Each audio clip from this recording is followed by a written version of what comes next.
Welcome to Co-Parent Court, the court where parents forget the drama and work through the trauma. I am your host, Judge Rochelle Jackson, and thank you for joining me today. Today, I'm going to speak on the topic when the abuser calls it co-parenting.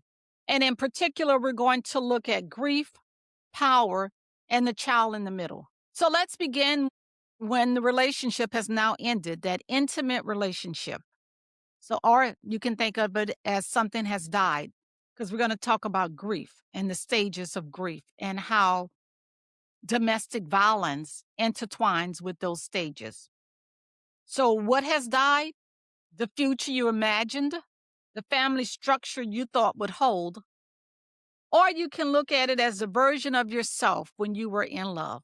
All of that has died, and now grief is upon you. And grief has stages.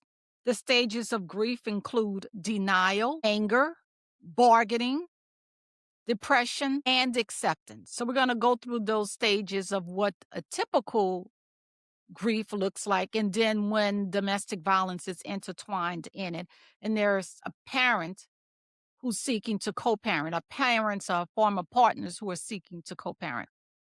But when domestic violence is a part of the relationship or the broken relationship, either emotional, physical, psychological, financial, those stages of grief do not unfold cleanly. So we're going to look at how domestic violence intertwines with the stages of grief. And when we talk about domestic violence, we're talking about trauma. So now we're bringing trauma into grief. I'm not professing to be any professional that's offering advice about how to deal with your trauma or your grief. I'm pointing out to you simply that when domestic violence is involved, grief becomes problematic. And when you're trying to co-parent, I need the survivor, the victim, to understand the challenges of co-parenting with their former abuser and how it looks and how it may play itself out so you can recognize it, get some professional help, and to lean on those communities and professional people who can help you and support you through the navigation of the grief. And as I said before, trauma changes how a person grieves. So today we're going to talk about what happens when the person who has harmed you now says, I just want to co-parent. And we're going to examine that effort of co-parenting, of domestic violence or through domestic violence through the lens of grief. So stage one, earlier I said stage one was denial. And the denial could be as it wasn't that bad, it being the domestic violence or it being the former relationship. It wasn't that bad. After an intimate breakup, denial often sounds like, we'll find our way back. This is temporary. We just need space. But when abuse is involved, denial sounds different. It sounds like it wasn't that serious. They only acted like that when they were stressed. They didn't mean to do it. It takes two. And it is survival that that person is dealing with. Abusive dynamics often include cycles of tension, explosions, apology, affection that intertwines and reinforces what can be created as this wonderful attachment. Now, some clinicians, some professionals call that trauma bounding. Again, I'm not that professional. I just did some research and that's what they labeled it as because everything has labels. So the separation happens and the denial isn't just about the relationship ending. It's about the mind protecting itself from fully confronting what has occurred. So now it's moving fast. The same person who once controlled, intimidated, and harmed you now says, I just want to co-parent peacefully. And part of you want to believe it. You do. Sometimes some of you believe it and you go back into the cycle because believing means maybe it wasn't abuse. Maybe it's safe now. Maybe this time it can be normal. But here's the teaching moment. Peace that requires you to minimize what happened is not peace, it is erasure. Denial in this context can lead survivors to over-engage, to over-trust, to re-expose themselves emotionally in the name of doing this for my child. But clarity protects the child more than the illusion does. And that's what denial, the phase of denial, looks like when domestic violence intertwines with the grieving process and trauma. So let's look at stage 2. Stage 2 is the anger stage. Now I see it. Anger after an intimate breakup, again, is expected. Anger after abuse is complicated. It's layered. It is anger for what happened, what was tolerated, what was lost, what your child witnessed. Is anger at yourself, anger at them, anger at the system. And when the former partner suddenly adopts the language of cooperation, why we can't just be adults about it? Stop being bitter. You're a bitter mother. You're the one causing the conflict. That's the language that anger can initiate. Now, here is the nuance about the anger stage. Anger is protective energy. But if anger runs every exchange, every email, every interaction in front of the child absorbs the tension without context. The goal is not to suppress anger, it is to contain it. Because an abuser rebranding themselves as reasonable while you appear reactive can distort perception. The most powerful response is regulated clarity, not silence, not exposure, clarity. So now you've gone through denial, you push forth through anger, and now you're at stage 3 of the grieving process, which is labeled bargaining. If I just keep it calm. So let's see how bargaining sounds. In ordinary breakups, bargaining tries to restore love.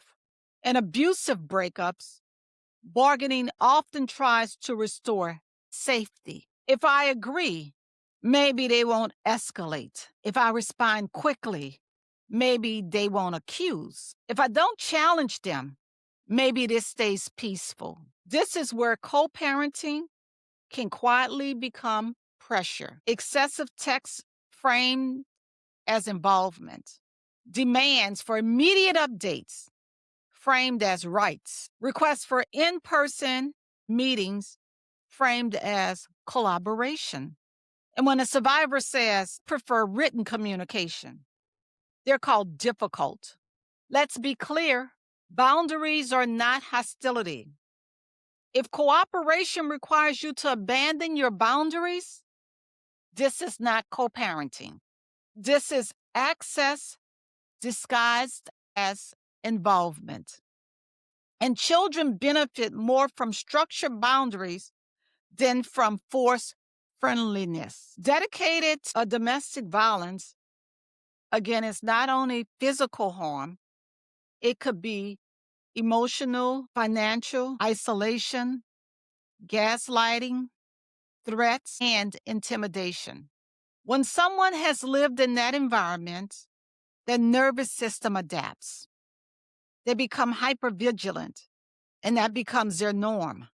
The tone shifts, warning signals, silence becomes suspicious.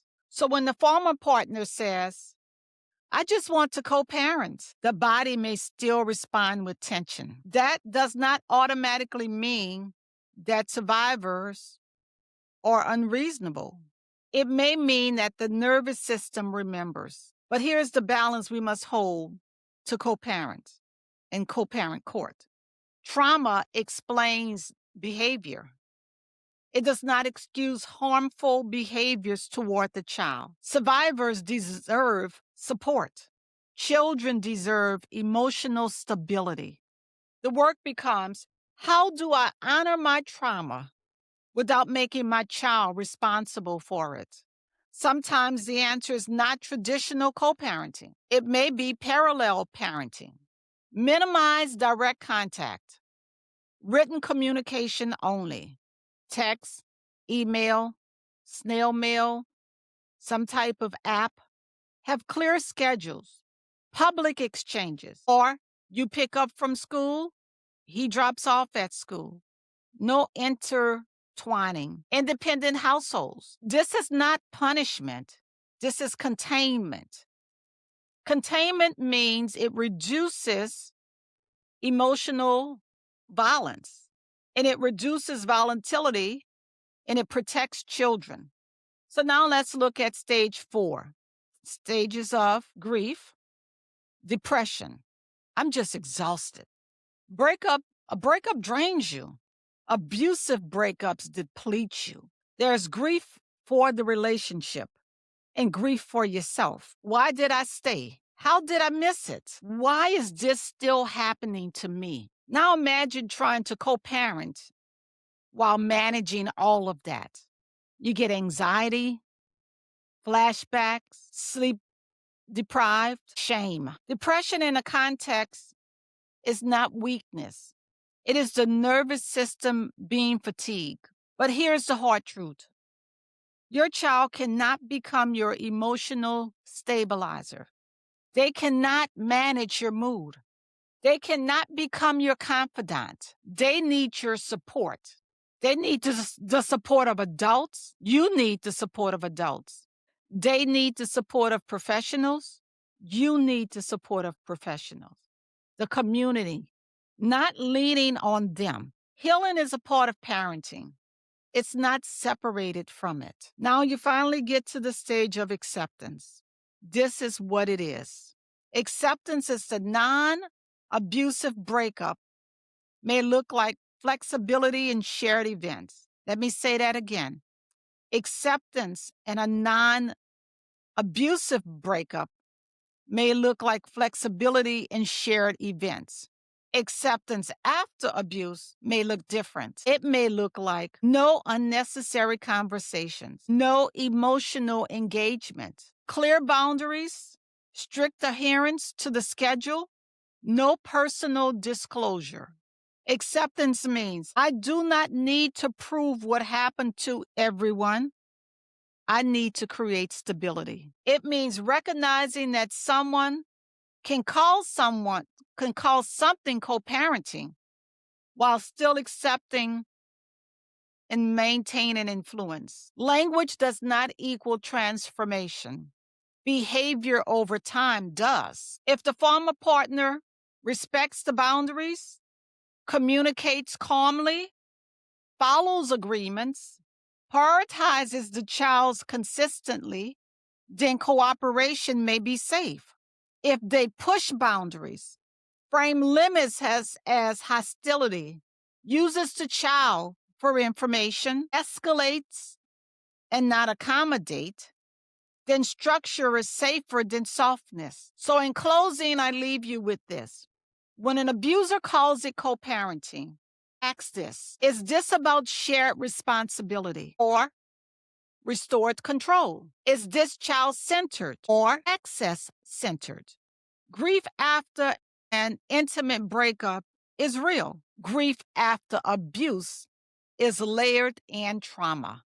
But whether there is harm or simply heartbreak, your child deserves regulated adults, not erased truth, not explosive retaliation, not emotional bargaining. Regulation, boundaries, clarity. On co-parent court, we do not inflame conflict. We illuminate it. We call things what they are. Protect your healing. Protect your child. And remember, co-parenting requires respect. Control requires compliance. Know the difference and choose stability every time. And until next time, we hope you forget the drama and work through the trauma. Thank you for taking some time to stop by Co-Parent Court. Enjoy your day.